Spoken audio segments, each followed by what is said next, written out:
Monday, May 6, 2019. Welcome to this edition of Roland Martin Unfiltered, broadcasting from Los Angeles, site of the 12th annual George Lopez Celebrity Golf Classic, benefiting kids affected by kidney disease. We'll be hearing today from the likes of Don Cheadle, Chris Spencer, also Jeffrey Osborne, Anthony Anderson, and of course George Lopez. Still got some news headlines. Avis Jones-DeWeaver will have those for us.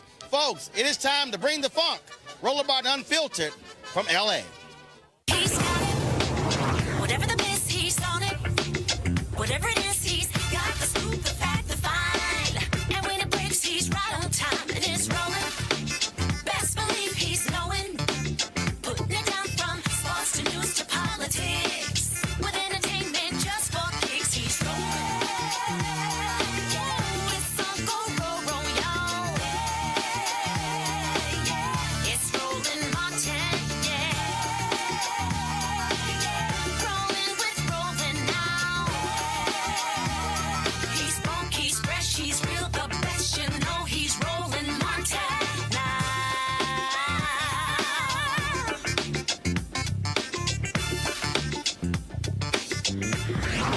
Martin. All right, we're here at the 12th annual George Lopez Celebrity Golf Tournament, here with the host, George Lopez. So for folks who don't know, I mean, what this foundation does, when you see these young kids, people think, oh, yeah, we're out here having fun, but this is also about the kids who you help who are affected by kidney disease. You know, there's a couple of great stories. I saw a kid that probably looked like he must have been 12, you know, and when he says, I want to be a doctor. And I was like, oh, when you grow up? And he goes, how old do you think I am? I said, 12? He was 22. And he looked 12, and he doesn't have kidneys. He doesn't urinate. He does it through a machine that he's connected to. So when you see a kid who is optimistic and his health is not very good, it inspires you to want to keep helping kids. I saw this little girl who was very sick and put a wristband on me. She said, as long as you're wearing this, you'll never be sick. You know, so it's wild to see kids that are not well.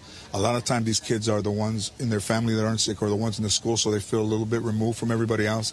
And that's what we did, and that's what my commitment to this foundation is helping. I'm going to start crying.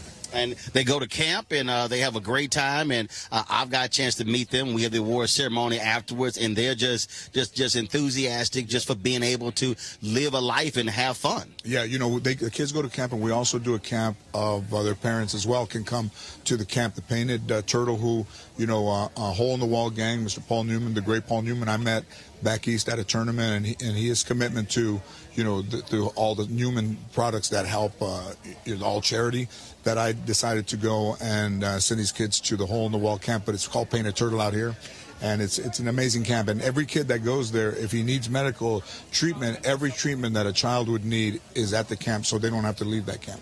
Well, see, that's why every year I tell them point blank that to George, every Sunday and Monday, 1st in May, I'm going to be here, always be this man, support you and support these kids. Absolutely. Thank you. And the cart that we are in, the guy, tell him about this cart. There is an incredible artist who paints all around the world. His name is Alec Monopoly. He never allows you to see his face. He was a graffiti artist, started with graffiti artists during the crash in 2007-8. He started painting monopolies as a sign of financial distress in this country, and he just caught on as an artist. And he hand painted this golf cart. It's one of a kind, and it's got my sayings, it's got my colors, and I as a prince, every year I allow the king to use it. So I dropped the cart. So it's an irregular golf tournament because be bumping too. This thing bumps mad sounds, man. Right, they can hear this sucker in Nevada and Idaho.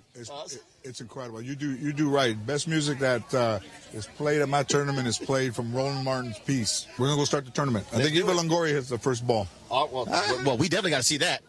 As tradition holds, the first ceremonial tee shot will be hit by someone we all know and the world loves. If you would please put your hands together for the very incredibly beautiful and talented and supporter of kids all around the world, Eva Longoria.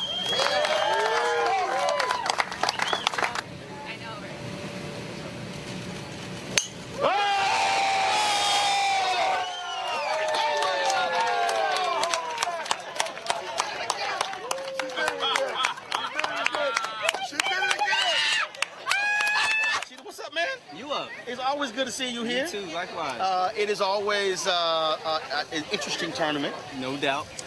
And I tell people all the time, people ask me, oh man, how is George Lopez golf tournament? I said, it's very colorful. Very colorful.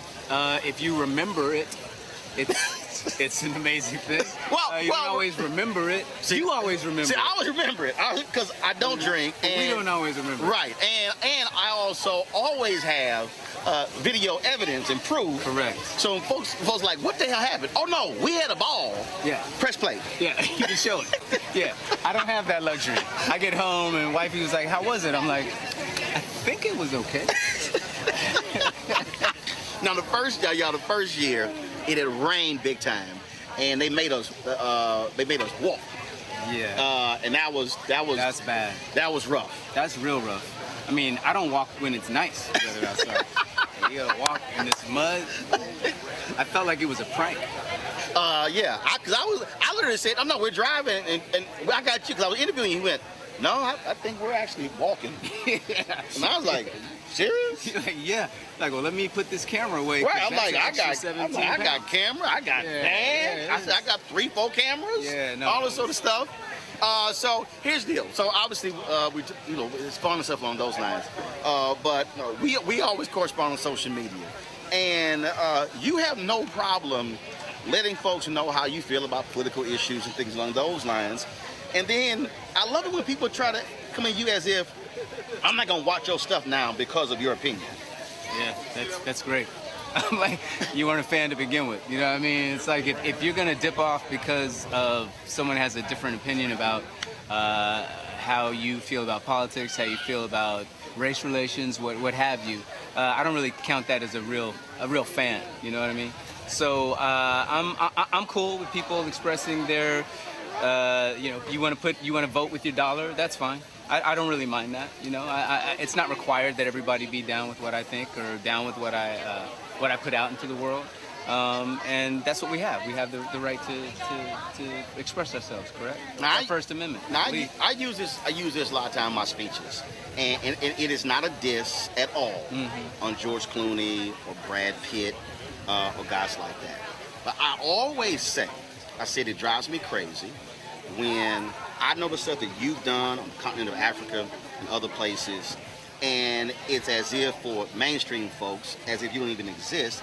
And I always say, guys, look, there are other people who are doing some amazing things who are black, other than a couple of white guys. And again, not a diss on them, but it's also why I say, our media matters, because that's important to be highlighted, not just you in the movie, but literally the work that you do helping folks around the globe. Well, that's why I'm, always appreciative of what you do and how you show up for us and how you make sure that you put us on and people make people aware of those things. Because it's all fun. The Tinseltown, all this stuff is fun. But really, when you have this platform and you are able to bring attention to the people that need it and the people who've been doing the work long before we got into the space, long before I was a part of that.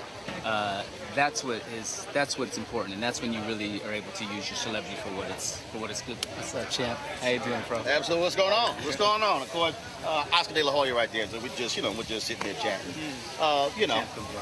Just walks by. But again, that to me, that really is important, because also the public needs to know and understand that that the work that you do, when you go out and you are in these countries and you're seeing these young folks and you're talking with these presidents and these other leaders, that's also important on the continent, because this is, of course, the year of return, 400 years, this 29 Africans arrived in Virginia, and folks there also want to see us to say we need to have a relationship, a connection, and working together. Yeah, and again, that's why I'm always thankful of what you do and that you make that a priority, because we do need to show up in that way, and we do need to take advantage of what we have and try to come together and create a stronger voice. We always are stronger, together, and always have more impact with unity. So that's definitely the goal. Don Cheadle, brother, always good seeing you, man. Come on, always love your work, and we're going to have a little fun out here. Yeah, let's do it. In our 9-some. Yeah. You know? Oh, yeah. We got a big group, bro. We got a big group. It was like a wedding group. If we can't win this year Right. with all the erasers on our team, then we don't deserve to win. All right, baby. See you out there. All right. Again, folks, that's Don Cheadle. You, of course, be sure to support him on social media and all projects that he has covered up as well. All right, folks. Right now, I'm going to toss this thing back to the studio. Avis Jones-DeWeaver, she's there with today's headlines. Avis, take it away. Thanks, Roland. In today's news, the new National Rifle Association President Carolyn Meadows has dismissed Representative Lucy McBath's congressional win, saying it was because of her minority status. She says, quote, "It is wrong to say, like McBath said, that the reason she won was because of her anti-gun stance. That didn't have anything to do with it. It had to do with being a minority female," end quote. She completely ignored the fact that McBath ran on a platform inspired by the shooting of her son, Jordan Davis, who was killed for playing his music too loud. Representative McBath fired back on Twitter saying, "Hi, NRA. It's time we clear something up. I won this race because after my son was senselessly murdered in 2012, I stood up to do something about it. I knew it was the time to fight back." Following up on a story we reported on Friday, Tennessee House Speaker Glenn Casada's top aide admits to using cocaine in the legislative office building before he became chief of staff. This comes just days after it was revealed that top aide Cade Cothran sent racist text messages that included racial slurs and other derogatory remarks about African Americans. Speaker Casada says he knew about the drug use and he's standing by his chief of staff. We'll keep you posted on this story. In Georgia, Mayor Teresa Kennerly of Houston is under fire for allegedly withholding a job candidate for consideration for city administrator because he's black. Houston is nearly an all-white community 50 miles outside Atlanta, and the mayor reportedly told a member of city council that she pulled the resume of Keith Henry from a packet of 4 finalists because he's black, and the city isn't ready for this. Mayor Kennerly denies making that statement. And beauty pageant history has been made. For the first time, Miss America, Miss Teen USA, and Miss USA are all black women. Chelsea Christ won the Miss USA contest, Kaylee Garris won Miss Teen USA, and Nia Franklin was crowned as the 2019 Miss America in September. We've come a long way since Vanessa Williams back when she won Miss America back in 1984. And finally, there's a new black baby in the kingdom. The Duke and Duchess of Sussex, also known as Prince Harry and Meghan Markle, welcomed their first child today. A little boy and is the first interracial baby in the British monarch's history. This newborn is 7th in line to the British throne behind Prince Harry. Congratulations to the Duke and Duchess. Now let's go back to Roland at the George Lopez Golf Classic. All right, it's time for us to go on out there. Let me ask you real quick here, a couple of quick questions. It's always good to see you here at the George Lopez Golf Tournament. But before I get to the George stuff, we got blackish, we got grownish. What's the new one, mixish? It's something. Bowish, mixed-ish. I mean, but you also a show creator. So that also means that you're now getting multiple show checks? Well, I am getting multiple show checks. I have to correct you. I'm not creator, just the EP. Okay, got it. It's the EP. But yeah, multiple checks. Absolutely. Yes, sir. And so you thinking, are you right now thinking of other issues that you can do? Oh, yes. I mean, because you're about to turn into the Dick Wolf. You know, it's like every ish that's out there, I want to have a part of. Like all those Law and Orders. Yes. Yeah, there were 3, and we got 3. I think there were like 8 different Law and Orders. Well, there was SVU, there was Criminal Intent, and there was the mothership that I was on, Law and Order. No, was it? Because it was another one, like 3 or 4. Right. And then the LA, Law and Order LA. It was just so you and Kenyon sit around and go, okay, maybe we can do just come up with different issues. You know, we did, but before Blackish was on the air, we sat up and talked about how we wanted it to go. And as who said this in the movie? I love it when the plan comes together. Jack Nicholson. Absolutely. I love it when the plan comes together. But see, here's what I love. because you and I talked about this. All of the people, who the hell is this Blackish? They were dogging the name, dogging the show, hadn't seen nothing. Right. Right. And now you working on a third show. Hadn't seen any content and was taking the title out of context. But you look at us now, 6 seasons in, 2 spinoffs after the original, so can't complain, baby. Also, we got to talk about my namesake. My fictitious daughter, Marseille Martin. Yeah. Dude, executive producer. The movie Little was absolutely hilarious. Again, giving Next Generation a shot. Now she's doing her thing. Yes. I mean, I knew she was special when, she came into the room to read for the show. Didn't know how special she was, but I knew she was special. And, and look at what she's doing right now. The youngest executive producer in the history of Hollywood. A young black girl from Dallas from LA by way of Dallas. So, I'm happy for her. I told her, first episode, first season, that she was going to take care of me when I got older. And I'm holding her to it. And of course, your boy signs his major deal with Netflix. First text I sent him was, "Can I hold something?" No wonder he told me no when I sent him the same text. You beat me to it. Yes, I was real quick. I'm like, you signed a $100 million deal with Netflix. A black person will say, can you let me hold something? Mr. Barris. Yes. I can't call him the first name, Mr. Barris. Hold on 1 second. How you doing, baby? All right, y'all. Another one of the folks who regularly plays, Andy Garcia here. Andy, because you won the Pebble Beach, right? Did y'all win that? I did win it, yeah, many years ago. Yeah, and 97, yeah. Damn. Oh no, and he comes out here, he's got the whole, and he picks his spot. He goes to the whole thing. He's a professional. Oh yeah, he's a professional now. He's a professional. Yeah. He's a professional now. How's your back, man? You good? Back's good. Okay. Elbows fucked. Back's good.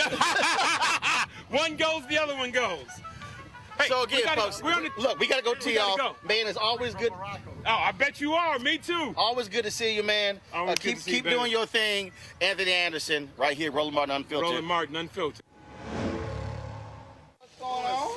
You got your rocket stuff. I gotta represent. All right, y'all. So joining us right now, folks, Roland Martin Unfiltered, Jeffrey Osborne.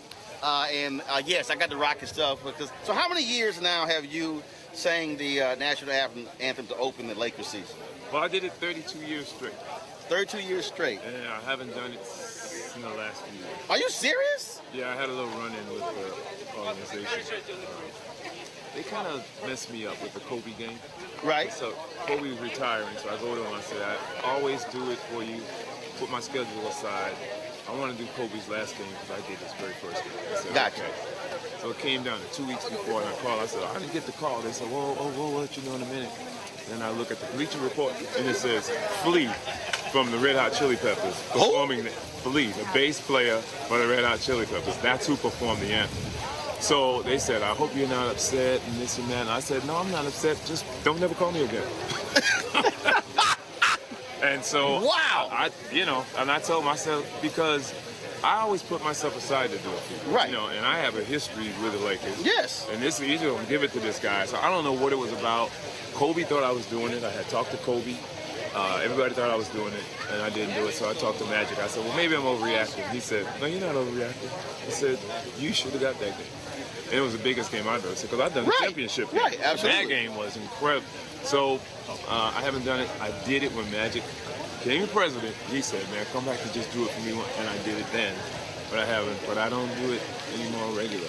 Wow. Now you still cheer for him? I still love the Lakers. Right. I always love the Lakers. So Kobe retired. So they ain't made the playoffs since you stopped doing it. Yeah, they hadn't made the playoffs while I was doing it. Oh, gotcha. Well, see, somebody asked me, they were like, why you wear your Rocket stuff? I said, I love to sit here and, like, stick it to LA fans. Like, last year, my Astros beat the Dodgers. And so I had all my stuff on. Yeah, so this year, I said, I'm going to go ahead and wear the Rocket stuff. There you go. I got to. They pulled it off last night before last. Finally decided to go to the basket and go old school basketball. So I take all them damn long three-pointers. It's tough, though, getting by those Warriors. Yeah, but, bottom line I think they're the only team that could. Oh, I agree. I think they're the only team that could. Yeah, I don't think Portland and Denver can do it. No. I don't think they can do it. No. They can do it. Yeah. Now you're here, of course, just like I am every year, and we always do your classic as well. And I'm telling y'all, always. This guy's always at my classic. And we have a great time. So what would you say is the difference between George's tournament and yours? Well, the biggest difference is mine is in Rhode Island. Right. So it's harder to get people to travel 3,000 miles. Okay, let me actually say this here. What Jeffrey's really saying, he has to import black people. I gotta fly people. He's got to import black people. George just has to fly you. I got to fly like 30, 40 more people. Me, I fly myself. But he got black people he can draw from. Jeffrey lives around the population of Rhode Island increases every August at the Jeffrey Osborne Classic. But this year's in July. I got the email from your dog. Yeah, and it's back in Rhode Island. Oh, really? It's not at Foxwoods this year. Okay. Yeah. We went back. Foxwoods had a big, the CEO passed. Oh. And I had a 2-year contract with them, and he passed, and then they turned it over to a tribal member, and the tribal member is trying to cut money to save the tribe. See, that's what happens. Got it. They shouldn't have him. So you're going back I'm taking it back to Rhode Island. I have more support in Rhode Island anyway. And of course, it was that's where you're from. That's where I'm from. That's home as well. And all the charities are from Rhode Island still. Gotcha. So I'm going to bring it back to Rhode Island. And that's the thing that people don't realize. One of the reasons, again, people watching, they may be thinking, well, we're just talking about, golf with it. But the reality is, you have kids who are directly impacted by the money raised from this tournament and your tournament as well. Right, exactly. And that's what it's all about. It's about, I feel better going home and giving back rather than being here. So everybody has a tournament in LA. So for me to go back home, it definitely has more impact for me, and it's nice to be able to give back. It's something my mama taught me. And last year, we did not have the softball tournament because you literally were causing a whole bunch of people to have to go to rehab. There were some injuries. Yeah, some. Let's see, James Worthy, Johnny Gill. Johnny pulled his ass muscle. Yeah, he did. And he keeps trying to say he didn't. Oh, no, he did. But we were all there. No, and you had to call the doctor. I had to take the doctor. Johnny Gill pulled his right ass muscle. Yes, he did. Because he wouldn't stretch before the softball. Right, exactly. So now, what, is the bowling? No, we did bowling last year. We're not going to do anything. We're just going to have the comedy show this year. Right. Comedy show and then the He trying to make sure nobody get injured. Yeah. Because they probably injured shoulders playing bowling. They're doing bowling as well. Now, follow you on Instagram. You did all kind of touring, but did you also drop a new project? It's been a year almost now since the new project was out. Right? It's called Worth It All. Worth It All? Yeah, exactly. Now, I got to ask you this, and this will be the last question here. Is it hard, though, to have so many hits and your fan base wants to hear just the hits, but you're still an artist who wants to put out stuff? Like the OJs just dropped their last studio album, and it's a new album. And so, an artist, you still got stuff that you want to do that's new. That's right. But I always feel that doing too much new stuff loses an audience, because they came to hear your hits. So I hate to go to a show and some artist does their whole new album. No, you're right. So I may do 1, 2 at the most from the new album, but I try to give people what they came for. They came to hear the hits. All right. Jeffrey Osborne, always good to see you, baby. Oh, I mean, that was fun out here. Oh, yeah. All right, we'll do the woo-woo out there. Appreciate it, baby. All right, now. Again, Jeffrey Osborne there, folks. Again, lots of folks who are here at the George Lopez 12th Annual Celebrity Golf Classic. Going to go to another break right now, and we'll be back right here. Roland Martin Unfiltered. Back in a moment. Roland Martin Unfiltered, youtube.com/Roland S. Martin. And subscribe to our YouTube channel. There's only one daily digital show out here that keeps it black and keep it real. It's Roland Martin Unfiltered. See that name right there? Roland Martin Unfiltered. Like, share, and subscribe to our YouTube channel. That's youtube.com/Roland S. Martin. And don't forget to turn on your notifications so when we go live, you'll know it. First and foremost, this is what I try to explain to people that's a little bit different about this tournament. Normally when you play golf tournaments, you have 4 to 5 people in a group. Right.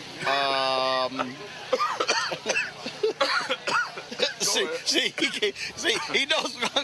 This is, you might have 7, 8, 9. You might see less people in Earth, Wind, and Fire than in these golf groups. Yeah. I mean, that's what's a little different about this Last time you played with George, you were in the first group, I remember. Yeah, and it was a 9-some. At least. Yeah. And we added a couple of people. Plus the photographers and the reporters that was following y'all, so it was a lot. Yeah. But the actual number of players, and then what gets me, so Do you recall ever what your team shot in this tournament? Never. I know we've never won. I mean, people keep asking me, and I'm going, I don't know. Yeah. Because this is not actually It's about winning. No. It's about the camaraderie, the food, the after party. Right.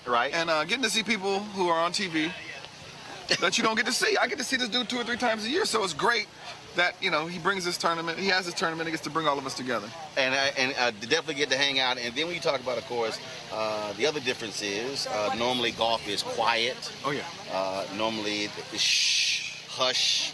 Not here. No. It's don't expect it. No. It's extremely loud. It should be extremely loud golf. It should be extreme golf. Now let me tell you something. So I was here. I guess it was about a year and a half ago, and Chris, Buddy Lewis, myself, we decided to go play golf. Yeah. And I had the tunes going, and let's just say I was playing some music. Let me tell the story so you don't have to brag about yourself, because I know you do that all day. So this guy is from the Alpha fraternity, Phi Alpha, and Buddy Lewis is Omega Psi Phi. He wears purple and gold, and his head covers a dog, and he might even eat dog food. That's how heavily he's invested into this. So Atomic Dog came on Roland's speakers, and Roland told him he can out hop Right. Buddy Lewis. It was embarrassing. Actually, no. Chris dared me to play Atomic Dog. Yes, because I knew Buddy could do it, but I know Buddy. And I went. Buddy has torn at least 3 ACLs hopping. And I went, oh, seriously? So he murdered him. And the thing is, he's twinkle toes. He's like, do you remember that episode of Fred Flintstone when he was on the drugs? He's really light on his feet, so to see him doing it, I was like, you might have joined the wrong Fred. You were supposed to be a Q. But the other thing, though, is that, of course, being from Houston, I got Dirty South, I got blues. I was playing some stuff. Oh, my God, yes. See, that was the story I had never heard this stuff. I had never heard. Who'd you put me on to? Chris was like, what's the dude? they don't play this up here. The side chick song. My side piece. What's the song called? My side piece. Well, how's it go? Something. He was playing these blues. You're so funny. I left home to get my side piece. Chris I was like, yo, play another one. Play another one. They was playing golf. I was on his iPhone going, I've never heard of this stuff. Chris, they don't play that up here. They don't play that yet. They don't play that here. KJLH don't play nothing about side pieces. We were going song and song. So and Chris, blues, you put me on wait a to. minute, Chris was Shazamming everything. I had never heard this stuff before, but I play it now. There you go. My wife was like, what? She don't really like the side piece song too much, so I had to. So you had to listen to that in the car? Yeah, I had to listen. That's just for me. Right. Yeah. But it's a jam though. Oh my God! Listen, if you ever do a comedy special, you got to come out the side piece. I mean, it's a jam. It's fantastic. It's a jam. Yeah, it is. All right, folks, we got to go check in and get ready. Man, always good to see you. How about the Rockets? First of all, I did an interview earlier, and I said, after the first 2 games, we lost. I'm like, see what happens when you take it to the hole, stop jacking 3-pointers. You actually, old school basketball. Well, what happens is, if you drive, then they're going to give you the jumper. And if you shoot jumper, they're going to let you drive. But if you refuse to drive, they're going to say, he's off, let him shoot. Right. And if you keep missing, guess what? Long rebounds, fast breaks. And especially against them. Right. Yeah. So they changed it up. Yeah. Went old school in game 3, won. I'm just saying, I literally text Mark Jackson when he's commenting in the game like, yo, damn it, can they touch it to the hole? And here's why I do that, because folks sit here and go, man, how you be sitting there texting Charles or Kenny, and I'm like, because Negroes text me when I'm on television. Trump ain't, look, say this. Right. I'm one of them. So my deal is like, if you're going to hit me, I'm going to hit you. All right, y'all. Chris, we about to go get ready. Yes. Of course, that's another one of them. I forgot that little fraternity you in. So, all right, Chris. All right, folks. Again, we're here at the George Lopez 12th Annual Celebrity Golf Classic. Got to go to a break right now. I'll be back. Roland Martin Unfiltered. You want to support Roland Martin Unfiltered?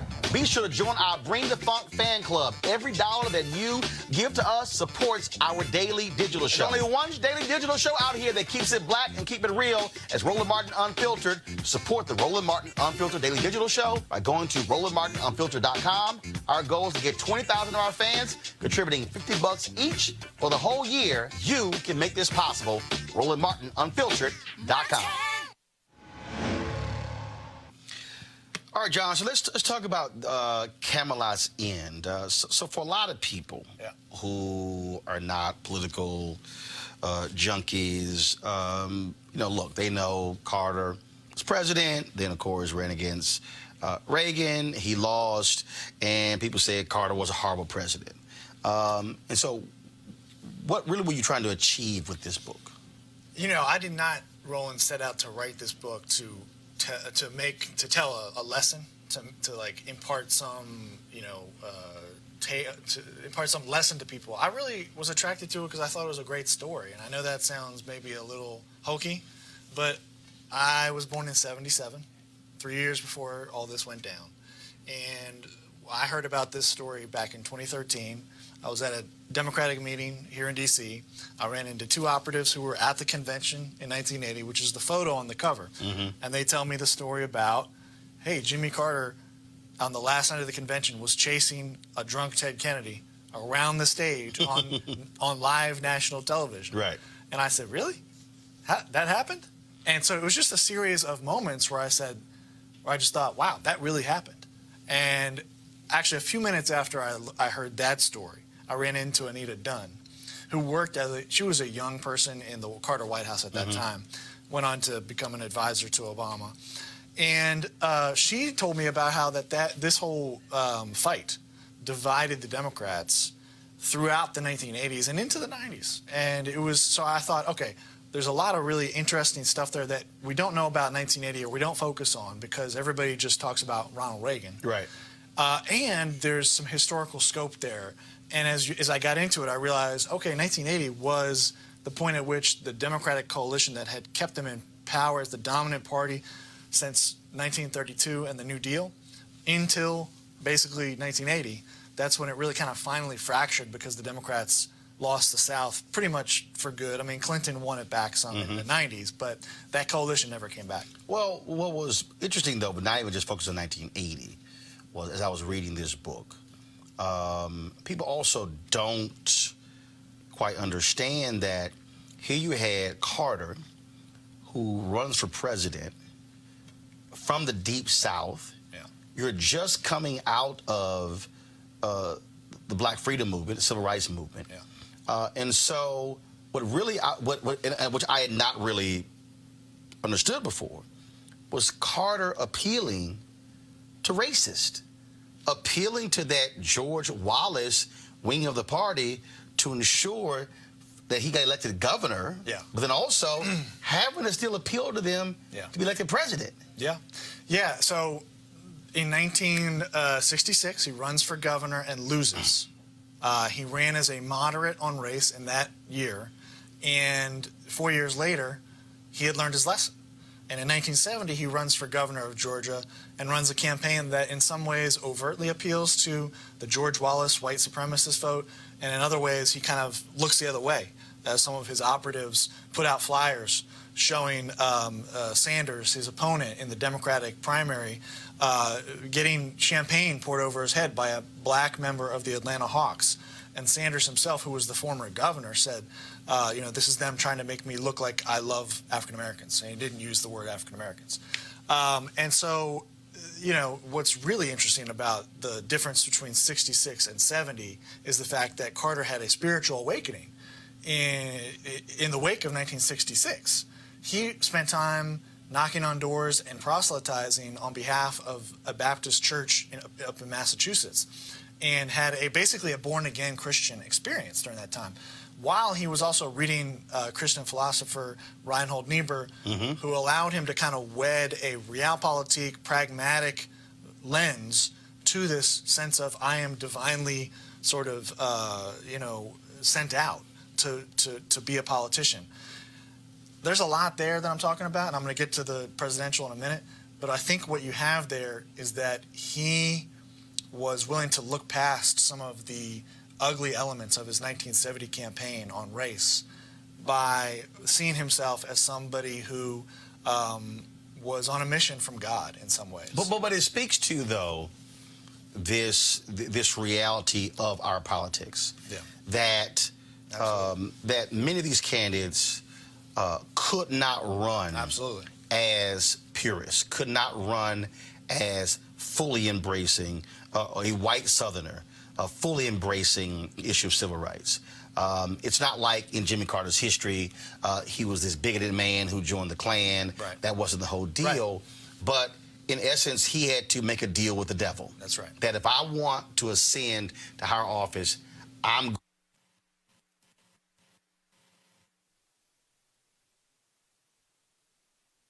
It's going to be another white guy who will. If I don't, there will be a real racist who's the governor. And in fact, when Carter wins this election, there are reports he was not happy with the campaign that he had to run. He was a little depressed about it. And he went on to give a speech in his inaugural address where he said the time for racial division. I can't remember the exact phrase he used. Do you remember it? But he basically said that the time for racial white superiority is over. And then all of a sudden, the racists were going like, yo, dude, what the hell? Exactly. We just voted for you. So he pulled a bait and switch on the white supremacists. There's a lot of moral complexity here to the idea of running a campaign that is doing things that are ugly in order to, in some ways, defeat those elements. And when you think of Jimmy Carter today, people think of quiet, soft, meek, Habitat for Humanity, him still teaching Bible study. But the reality is, I mean, this was a hardcore, I'm going to get what I want politician. Oh, yeah.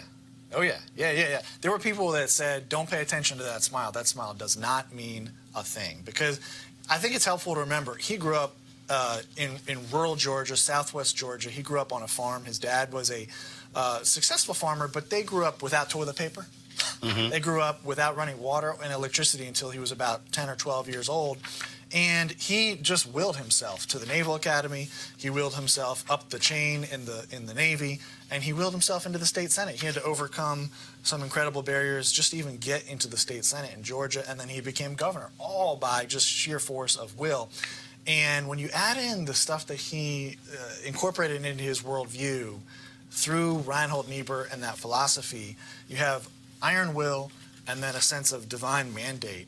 And the chapter on Hunter S. Thompson, where he talks about Carter giving a populist speech, where this is as governor after he's elected. Right. He's telling the establishment in Georgia, basically, when Martin Luther King came here, you didn't embrace him. You viewed him as a disgrace and as horrible. Mm-hmm.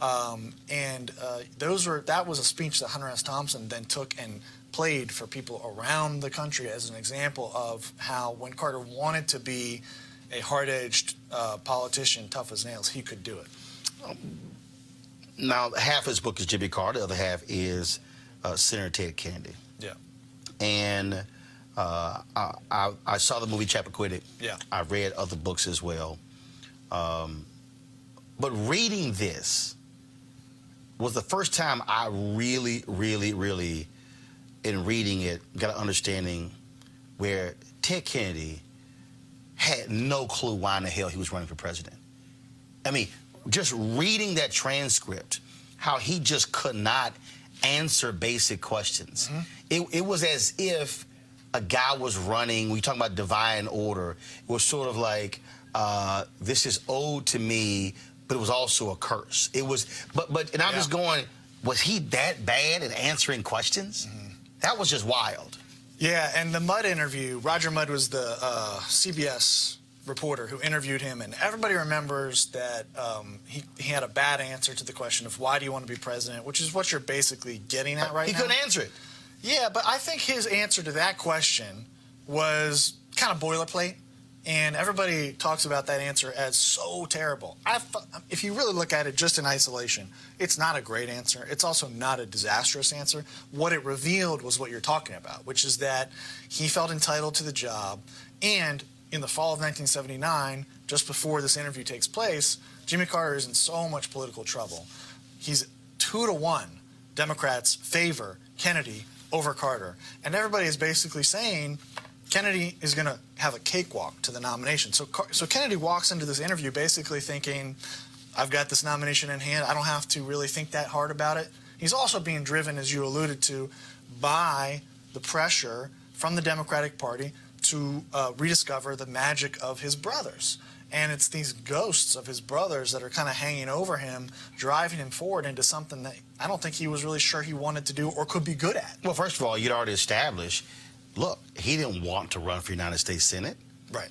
But Dad was making what Dad said. I paid for that seat. Right. You're running for it. Right. And so here was a guy who his whole life was, the short, fat, chubby one, the one who really wasn't that smart, and it was sort of like, no, you're going to do this. You were forced into it, and so even though you reflect on him being the lying of the Senate and everything.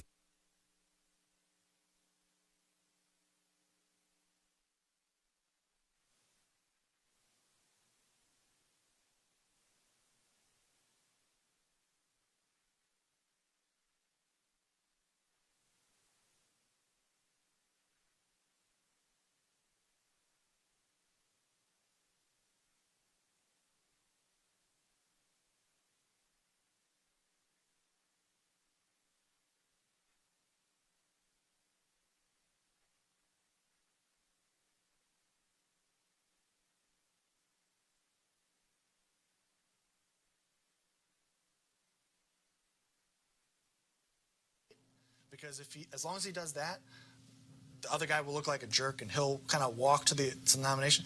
That's sort of a paradigm for a lot of his career. He just had to show up, and even if he got ripped to shreds, like, he would kind of get there by virtue of his family and the name.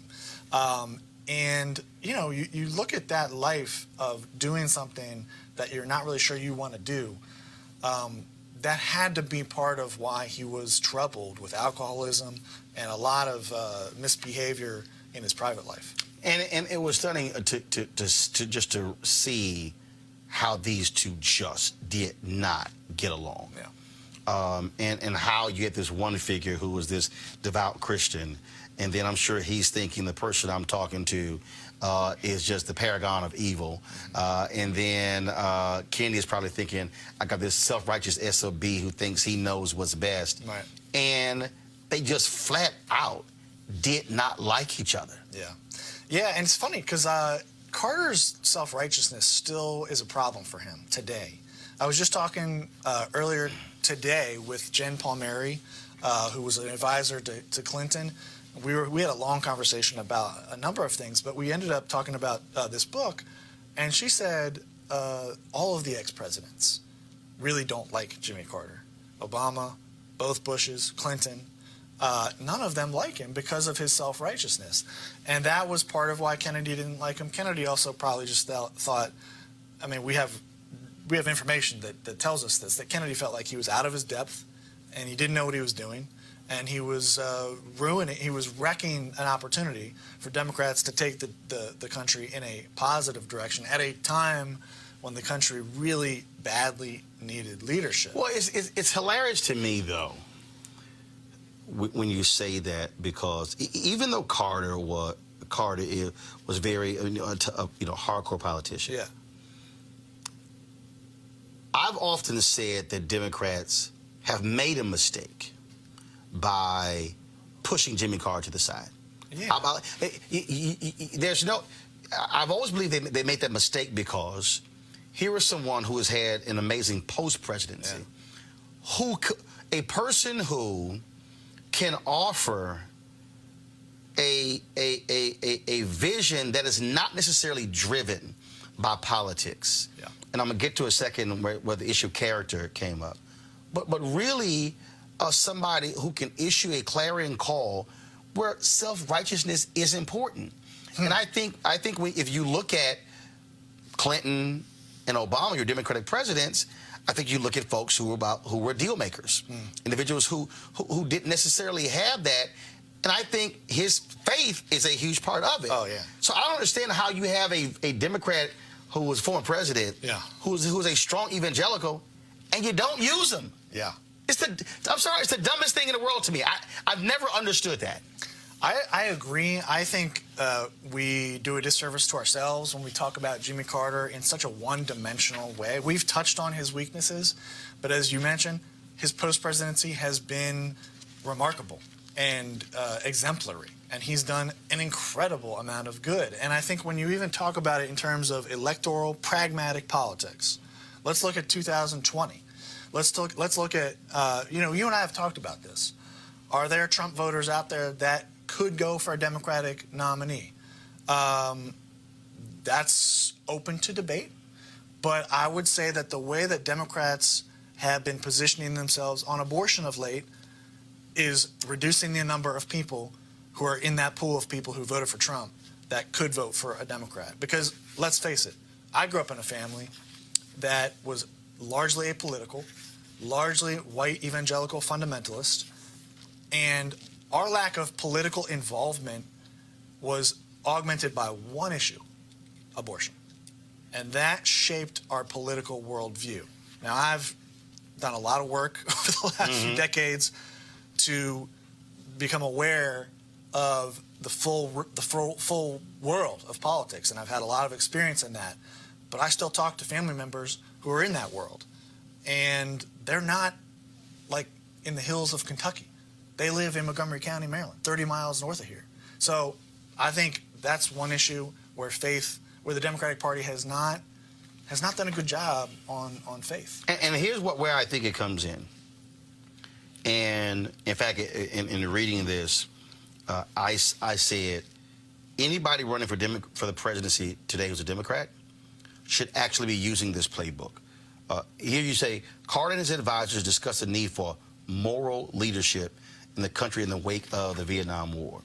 And then as you continue, he talks again about the idea of moral leadership with Nixon, the issue of character. Yeah. I read that, and that's in pages 83 to 89, and what jumped out at me was I said, if I'm running for president right now, that is exactly how I'm going to frame it with Donald Trump. That it's not even really about what you lay out here. It really wasn't even about Carter laying out, these are my policy, this is where we need to go. What he was saying is, after Nixon, character matters in the Oval Office. Yeah. And I absolutely saw, I was just reading it, I could literally hear a candidate in 2019, 2020 making the same argument saying, sure, you can say, oh, God, I've got a great tax cut and this, that, and the other. Yeah. But this man does not have the character to be president. Yeah, and it's an open question whether that's going to happen to me, because Priorities USA, they're a huge Democratic group. They just put out a huge polling memo this week saying we've got to focus on the economy. I agree, the economy is a big deal. See, I think they're wrong. I think, see, this to me is where, again, if you take the self-righteousness of Jimmy Carter, yeah, you've got independents who are completely turned off by Trump's tweets, the sucking up to North Korean leader, all this sort of stuff like this. This is where you can make an argument that's not policy, that's not partisan, right, that's not left, right, red, blue, right, that's not south, north, east coast, west coast. The argument is simply, we need to return to a day where you actually trust what the president says. Yeah. Return to a day where you wake up and you don't have to ask the question, is he lying today? Where you don't have literally fact checkers going, he's about to approach 10,000 lies in this presidency. I think, again, if they read just those 6 pages and they read how Carter saw the country, I do believe where we are right now is a character, moral leadership question. Here's where I think the Democratic Party might have a part of a challenge in getting to what you're talking about. Their coalition is two big constituencies in the Democratic coalition are upper educated, suburban whites, and African Americans, right? The African American community has a long history of deep, sincere faith, largely Protestant Christian. Younger generations, maybe a little less so, but largely still that's a big flavor of the African American community. The upper educated white suburbans, increasingly not as much religious. And so I think there's a challenge there for the Democrats. So that's why I think it's split, though. I think when you make the character argument and the moral leadership argument, you're not making a faith argument. Okay. What you're making is an argument that return to an America where you want your child to be proud of who is president. Yeah. Return to the day when, no matter if they were Republican or Democrat, you didn't wake up saying the president's a liar. Yeah. Return to the day where it did matter if the president slept with a porn star. See, I'm not making a faith argument. Yeah. I think what jumped out at me was, if you're making a moral character argument, I think what you're saying to America is, we've got to get away from what you guys did, and that is, damn a strong president of moral character like Obama, and let's elect a heathen. And I think Republicans are embarrassed by this guy. Oh, yeah. I think certainly independents and Democrats, women as well. I just think if Democrats try to make this a complete policy deal, you're losing the piece where people say, yes, I appreciate the tax cut. Yes, I might like this. Yes, I might appreciate these type of judges, but I simply cannot tolerate the integrity and the character of the person. I just think that that's a thing that if they would read that and understand where Carter was coming from, they would have the ability, I think, to appeal to some people. Yeah, I agree. I think one of the questions would be how compelling and powerful that message can be without faith, which drove Carter. And it's an open question. I'm not arguing that you can't have a powerful moral message without a sort of faith component to it. I think faith component adds a lot, though. Oh, absolutely. Yeah. As well, because it serves as the foundation of who you are. Yeah. You going through this primary, here you got Kennedy and Carter. They're going after each other. And what was crazy to me is reading it, and Carter just dusted Kennedy. And Kennedy wouldn't give up. It was essentially him saying, I'm going to be the complete thorn in your side. Yeah. No matter what. Doesn't matter how bad I'm getting beat. Doesn't matter. Whatever the heck, I'm not quitting. Yeah. Yeah, and you know, one person who predicted that Carter was going to whip Kennedy was Henry Kissinger, which is kind of an interesting, little note of history. Carter certainly did things strategically to whip Kennedy, but Carter got a huge assist from the Ayatollah in Iran, because when the hostages were taken this was 3 days before Kennedy announced his candidacy. The hostages in Tehran are taken at the embassy, and overnight the Iowa caucuses, which are in January, go from Carter versus Kennedy, and now all of a sudden it's Carter versus the Ayatollah, because the voters are looking at this as rallying behind the President of the United States. They're looking at this as, if I don't vote for Carter, then I am sort of weakening him at a time when we all need to be behind him as he goes up against the Ayatollah of Iran and the fundamentalists in Tehran who have our people in prison, basically. And so that really made it hard for Kennedy to do anything. He couldn't criticize Carter. He couldn't really talk about the hostages. He couldn't get in the news. And so I was not the best place for a celebrity politician from the Northeast anyway, especially with his background and his baggage. And that just made it really tough sledding for him. when you take us through going through those primaries and then going to the convention, the whole reset with Kennedy, money and everything along those lines, it was compelling to see how deeply wounded Carter was and how, in many ways, he was desperate for the validation of Kennedy. He was desperate to not only say, I kicked your ass, but also he needed Kennedy to say, yeah, he beat me, and we're in this thing together.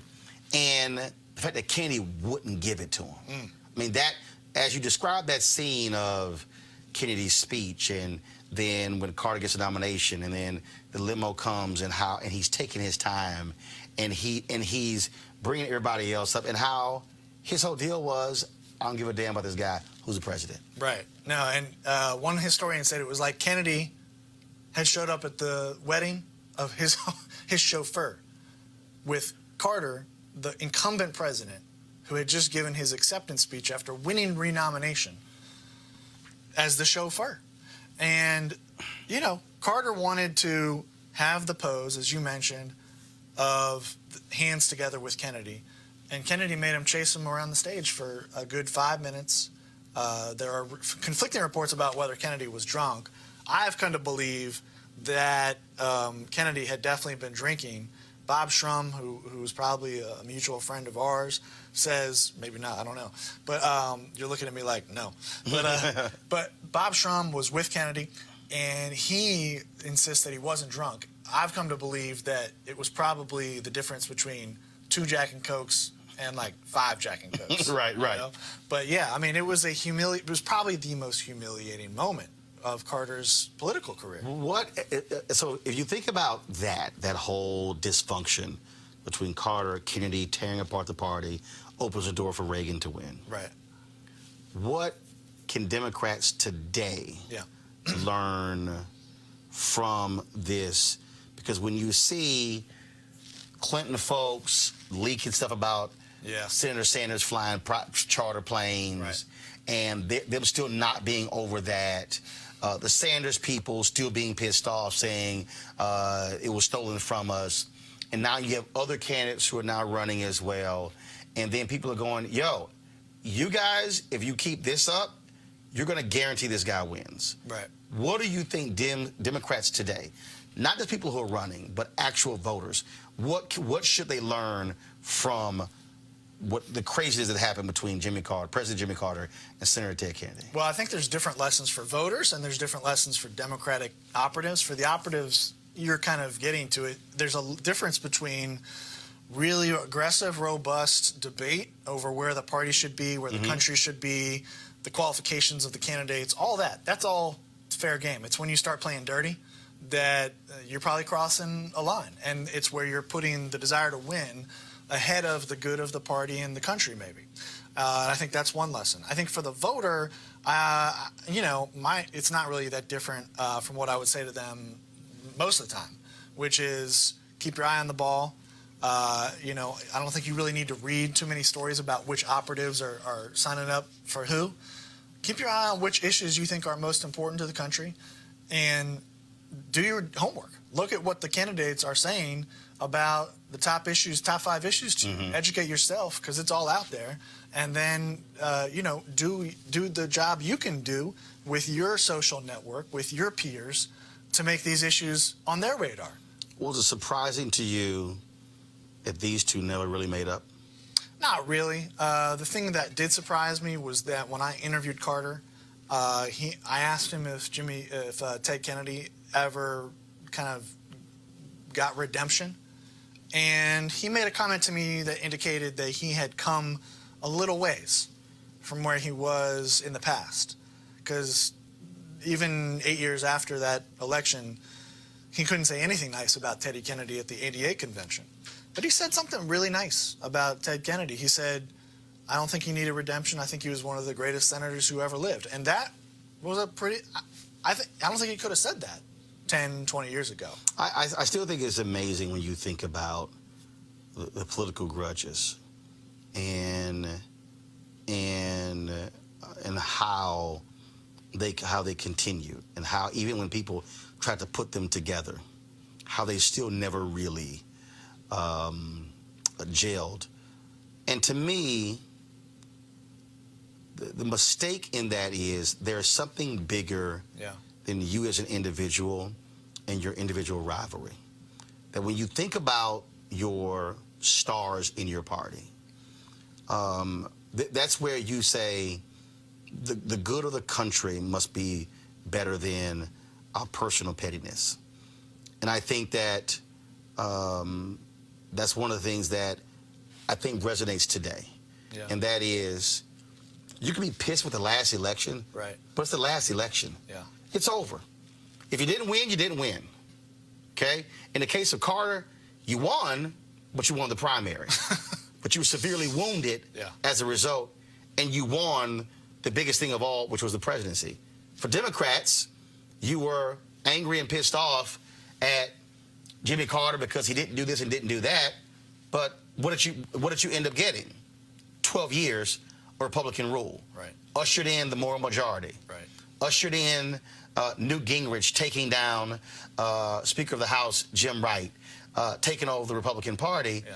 And so to me, the lessons are, be very careful who you try to take down today, because you can be taking down a lot more than just that person. Yeah, I mean, I don't. You've definitely. We've both been around long enough, I think, to not be super surprised by the fact that people's egos can override their better judgment, right? I mean, it's just human nature. I think it speaks to the amount of character that's actually needed to do what you just described. The character is needed in the candidate, and the character is needed in the staff. Mm-hmm. Because you might have a candidate with character who's got staff saying, F that guy. Yep. But if you've got both character or candidates and campaign staff with character, you can do the really hard thing, which is to overcome your own personal squabbles. But it's hard. It's hard.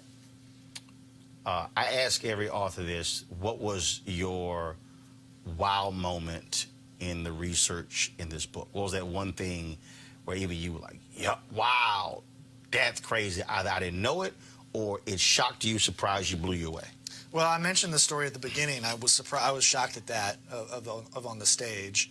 I was shocked that Hunter S. Thompson called Carter one of the three meanest men that he had ever met, because that's just not how we think of Carter. I think in a more resonant way, the thing that really surprised me in a deep way was when I began to look at their backgrounds. And I saw how different they were, how radically different they were. And if you buy the book and you look at the photo section, the very first page of photos shows Carter at age 10 or so on his farm, no shirt, no shoes, and the picture quality is terrible. And underneath that is a picture of Kennedy at almost the same age as part of a much bigger family in London, dressed to the nines, living in J.P. Morgan's old house in London. Right, so the difference between their upbringing and the fact that they entered politics around the same time. Right. And then they began to kind of ascend the ladder at the same time until they finally collided in 1980. And even the collision had about 8 years, 7 or 8 years of run up to that. So that there was like this sense of fate to me that brought them together that I thought was really interesting. All right, folks, the book is called Camelot's End: Kennedy versus Carter and the Fight That Broke the Democratic Party, by John Ward. That's the book right there, so you definitely want to check it out.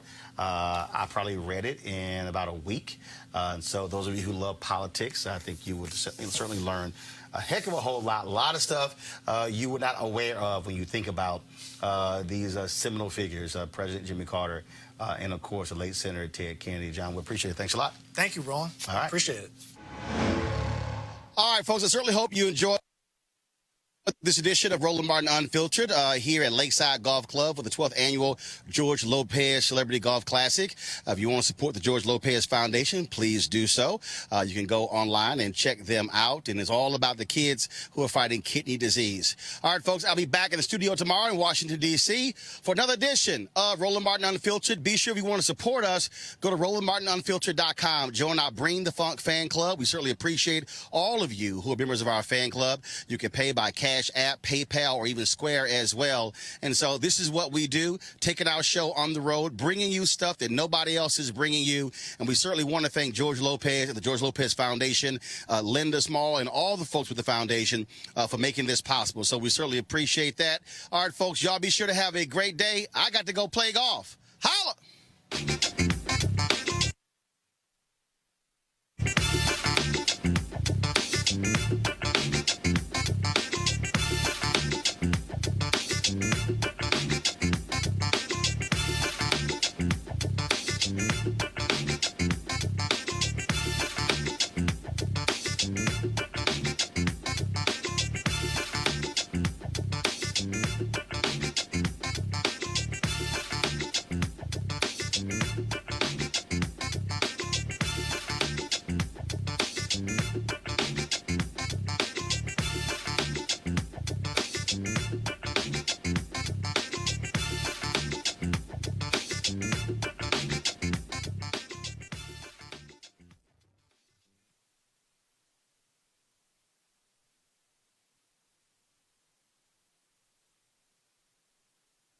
You want to check out Roland Martin Unfiltered? YouTube.com/Roland S. Martin. And subscribe to our YouTube channel. There's only one daily digital show out here that keeps it black and keep it real. It's Roland Martin Unfiltered. See that name right there? Roland Martin Unfiltered. Like, share, and subscribe to our YouTube channel. That's YouTube.com/Roland S. Martin. And don't forget to turn on your notifications so when we go live, you'll know it. Hey fam, want to check out Roland Martin Unfiltered? The blackest show on all of digital, cable, and broadcast. Check out our audio podcast. There's only one daily digital show out here that keeps it black and keep it real. It's Roland Martin Unfiltered. Press play. You want to support Roland Martin Unfiltered? Be sure to join our Bring the Funk fan club. Every dollar that you give to us supports our daily digital show. There's only one daily digital show out here that keeps it black and keep it real. It's Roland Martin Unfiltered. Support the Roland Martin Unfiltered daily digital show by going to RolandMartinUnfiltered.com. Our goal is to get 20,000 of our fans contributing $50 each for the whole year. You can make this possible. RolandMartinUnfiltered.com.